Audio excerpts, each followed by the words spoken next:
भोलू की चाय की दुकान पर बैठे हैं। उनके चेहरों से साफ दिख रहा था कि वो लोग काफी उदास है आज। चाहे ये सभी लोग मिलके भोलू की चाय 2-3 कप पी जाते हैं, वह कोई आज 1 कप चाय तक नहीं पिया। हर कोई गांव की मौजूदा समस्याओं को लेकर बहुत विचलित है। इसी बीच गांव की वर्तमान हेडमास्टर कैलाश उपाध्याय भोलू की चाय की दुकान पर आ पहुंचे।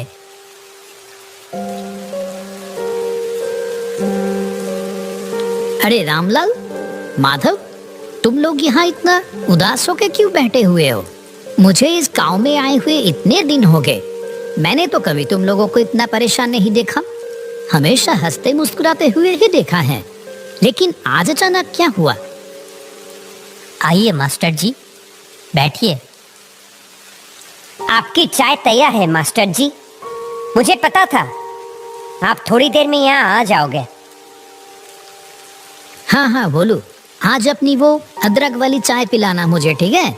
बहुत देर से सर दर्द कर रहा है। और हाँ, तुम लोग बताए नहीं कि हुआ क्या है, इतने उदास क्यों हो? असल में क्या है ना मास्टर जी, हम सभी लोगों का आज मन बहुत उदास है। क्यों?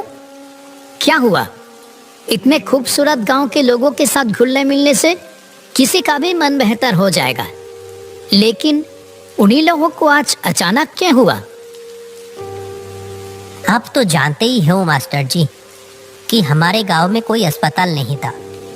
कोई भी बीमार होता था तो उसको 2 गांव पार 10 मील दूर जाना पड़ता था। अस्पताल पहुंचने से पहले ही तो कितनों की मौत हो गई। इसीलिए हम सभी मिलके अपने पैसे बचा के इस गांव में एक अस्पताल बनवाया। लेकिन लेकिन क्या? हमारी सारी बचत खत्म हो गई। अस्पताल तो तैयार है, पर बिस्तर तो खरीदना बाकी रह गए। हमारे पास तो और पैसे नहीं बचे। अब क्या होगा? ओह, ऐसी बात है। मेरे पास कुछ पैसे तो थे, पर वो तो मेरी बेटी की शादी में खर्च हो गए हैं। लेकिन हाँ, इच्छापुर गांव में मेरी पुश्तैनी जमीन है एक। अगर उसे बेच दिया तो जो पैसा आएगा, उम्मीद है उससे अस्पताल का बेड हो जाएगा। क्या कहते हो? ये आप क्या कह रहे हैं मास्टर जी? आप अपनी पुश्तैनी जमीन बेच देंगे? मेरे तो बस ये 1 साल की नौकरी बची है। मैंने तो मन बना लिया, जो प्यार यहाँ मिल रहा है, मैं तो बाकी की जिंदगी यही गुजारूंगा तुम लोगों के साथ। क्यों, नहीं रखोगे क्या? वैसे भी ये तो बड़ा ही पुण्य का काम है। भगवान ऐसे अवसर बार बार नहीं देते। रामलाल, माधव और भोलू की आंखों में जैसे आंसू आ गया हो। तीनों ने हाथ जोड़कर कैलाश मास्टर का शुक्रिया अदा किया। अरे अरे, ये क्या कर रहे हो? अच्छा सुनो, हम लोग कल ही निकल जाएंगे। काफी समय से कुछ लोग मुझसे वो जमीन खरीदना चाहते थे। देखते हैं, अगर इस बार बात हुई तो उनको ही बेच देंगे। अगले दिन सुबह कैलाश, रामलाल और माधव इच्छापुर गांव की ओर चल पड़े।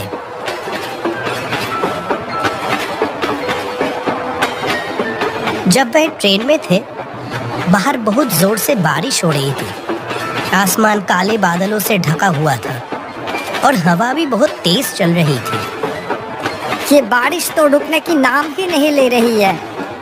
मैं भी तो वही सोच रहा हूँ, इतनी बारिश में जाएंगे कैसे? वहाँ एक नदी भी तो पार करनी होगी। आपका गांव क्या स्टेशन से बहुत दूर है?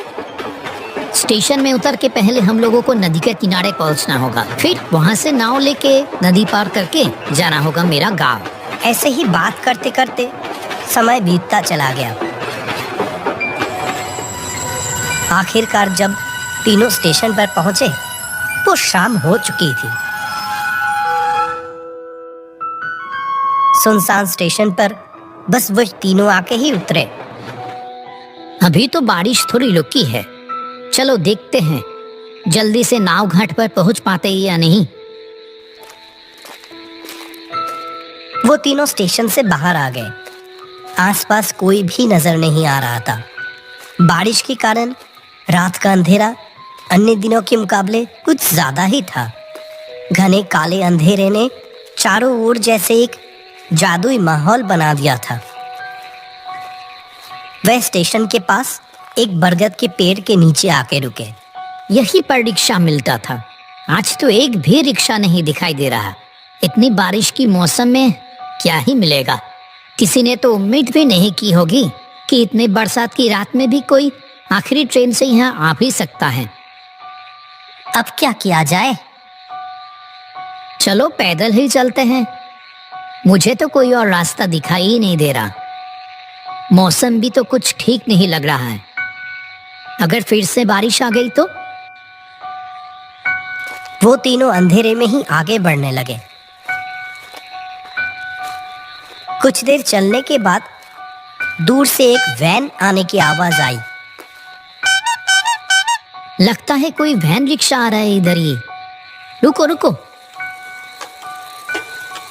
कुछ ही देर में दूर से कच्चे रास्तों में एक वैन आती हुई दिखाई दी। कैलाश ने उस चालक को देखते ही पहचान गया। कहा, अरे रतन भैया, आपसे मिले हुए कितने महीने हो गए।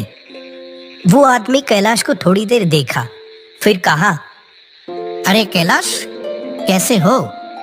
अपने घर जा रहे हो क्या? जी रतन भैया, मैं तो ठीक हूँ। ये दोनों हैं रामलाल और माधव। मैं जिस गांव में अभी मास्टर हूँ, ये दोनों उस गांव से ही है। हम सब तो अभी मेरे घर जा रहे थे। रतन भैया, आप हमें नदी के किनारे ले चलोगे क्या? तो आज रात की आखिरी नाव मिल जाती। रतन ने कहा, इस बरसात की रात में नाव मिलेगी? अच्छा चलो देखते हैं, बैठो। चलो रामलाल, चलो उठो। ये आखिरी मौका है। अगर ये निकल गया तो सारी रात यहीं रुक के बारिश में भीगना पड़ेगा। चलो चलो। सभी लोग वैन पे जाके बैठ गए। अंधेरे में ही वैन आगे बढ़ने लगी।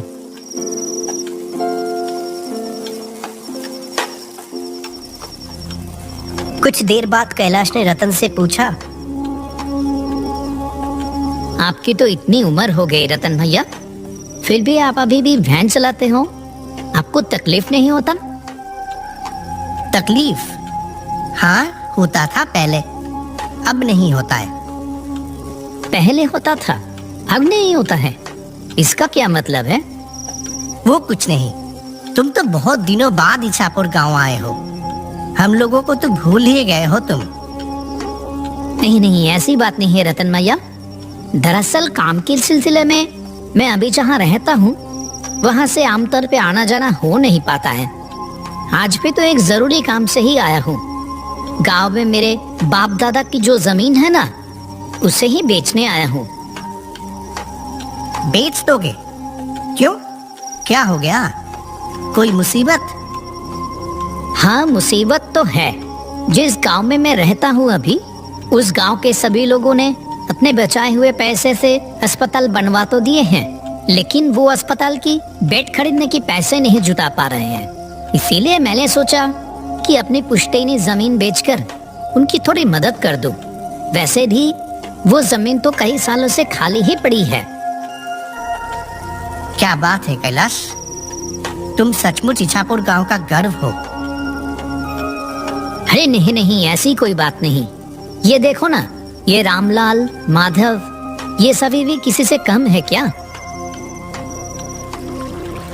ऐसे ही बातचीत चलते चलते सभी लोग नदी के किनारे आ पहुंचे। जब वो तीनों नदी की ओर देखें, तब नदी बहुत तेज बह रही थी। जो नदी हर वक्त शांत रहती थी, वह आज बिल्कुल अलग दिख रही थी। नदी के किनारे कुछ नाव बंधी हुई थी, लेकिन चलाने वाला कोई भी दिखाई नहीं दिया। जो सोचा था वही हुआ। एक भी माझी घाट पर नहीं है।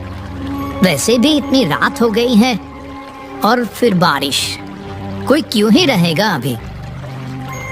ये तो बड़ी मुसीबत हो गई मास्टर जी। आज रात बारिश में भीगकर ही गुजारना पड़ेगा लगता है। अब क्या होगा मास्टर जी? आसमान का हाल देखा आपने? लगता है बारिश फिर से आने वाली है। आसमान में काले बादल फिर से आना शुरू हो गए। नदी की ओर से हल्की हल्की ठंडी हवा भी चलनी शुरू हो गई। रतन भी उन लोगों के साथ वहीं खड़ा था। जब वो तीनों बात कर रहे थे तभी उसने कहा, अगर आप लोग बुरा ना मानो तो मैं एक बात कहूं। आप ऐसे क्यों बोल रहे हो रतन भैया? बोलिए ना, क्या कहना चाहते हैं? लगता है थोड़ी ही देर में बारिश फिर से शुरू होगी और अभी तो कोई माझी भी नहीं है घाट पर जो नाव से अपनी घर जा सकोगे। उसके बजाय एक काम करो, वो देखो सामने ही मेरा घर है। सब लोग वही चलो, आज की रात वही गुजार लेना। हाँ, सही कह रहे हो आप। इससे पहले भी तो कितनी बार आपकी गाड़ी में स्टेशन गया हूँ आपको आपके घर से बुला के। क्यों रामलाल, माधव, और तो कोई रास्ता नहीं दिख रही है। आज की रात वही गुजार लें। रतन भैया आज हमारा कितना बड़ा उपकार किया है, क्या बताओ। हाँ, माधव ने सही कहा। हम रतन भैया के घर पे ही चलते हैं, नहीं तो इस बरसात की रात में बड़ी मुसीबत में पड़ जाएंगे। सभी लोग मिलके रतन की घर की ओर बढ़ने लगे। जैसे ही वो घर के अंदर घुसा, एक अजीब सी बदबू आने लगी अंदर से, मानो बहुत दिनों बाद कोई इस घर को खोल रहा हो। रतन भैया, घर के अंदर इतनी बदबू क्यों? ये फर्श भी कैसा भीगा भीगा सा लग रहा है। असल में ये घर तो आधी समय बंद ही पड़ा रहता है। मैं तो अपनी गाड़ी लेकर बाहर ही रहता हूँ और पानी शायद खिड़की से अंदर आया होगा। कमरे के कोने में एक टूटी खुली हुई खिड़की से हल्की सी रोशनी आ रही थी। घर में खाना तो कुछ नहीं है। मैं तो आप लोगों के लिए खाने का इंतजाम ही नहीं कर पाया। आप उसकी चिंता मत करो। इतनी खराब मौसम में रात को रहने के लिए जगह मिल गई, इससे ज्यादा और क्या चाहिए। अगर आप नहीं होते तो आज रात हम लोग कैसे बिताते, भगवान ही जाने। अरे ऐसी कोई बात नहीं है, ठीक है, आप लोग सो जाओ। और आप कहाँ रहोगे? मैं बाहर सो जाऊंगा, कोई परेशानी नहीं होगी। क्यों, आप हम लोगों के साथ सो जाओ ना। नहीं नहीं, मुझे कोई दिक्कत नहीं होगी। ये बोल के रतन बाहर चला गया और वो तीनों जमीन पर चटाई बिछाकर लेट गए। तब गहरी रात, अचानक कैलाश की नींद खुल गई। एक अजीब सी आवाज आ रही थी, जैसे कि कोई घर से थोड़ी दूर जमीन खोद रहा हो। कैलाश शुरू में तो नजरअंदाज करता रहा, लेकिन आवाज और तेज होने लगी। जो वो काम कर रहा था, जैसे कि वो किसी की पर्दा किए बगैर ही किया जा रहा था। ये आवाज कहाँ से आ रही है? चोर आ गया क्या? कैलाश तेजी से उठा और खिड़की के पास आकर बाहर देखने लगा। रतन भैया घर से थोड़ी दूर पेड़ के नीचे खुदाई कर रहा है।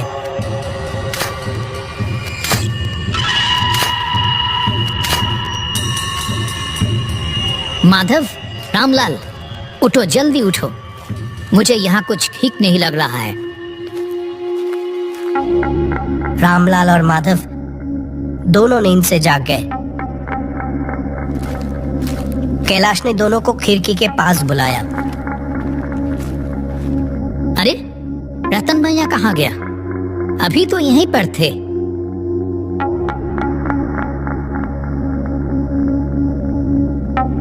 आपने ठीक देखा था मास्टर जी? हाँ हाँ बिल्कुल, चलो तो बाहर।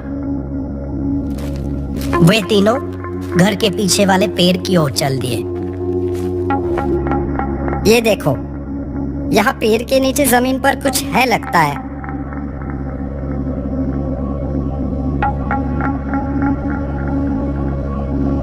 मैंने रतन भैया को यही देखा था। लगता है मानो जैसे कि वो चाह रहे थे कि मैं नींद से उठकर ये देखूं।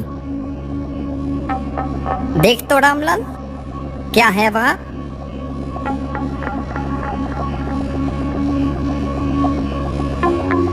मिट्टी को हाथ से थोड़ा हिलाने पर रामलाल को पैसों से भरी हुई एक कलश दिखाई दी।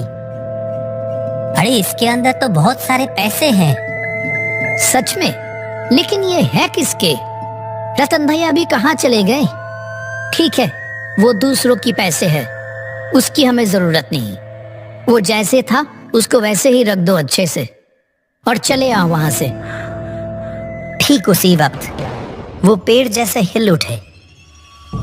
तीनों ने ऊपर देखा तो वहां लंबे पैरों वाला एक भयानक चेहरा बैठा हुआ था।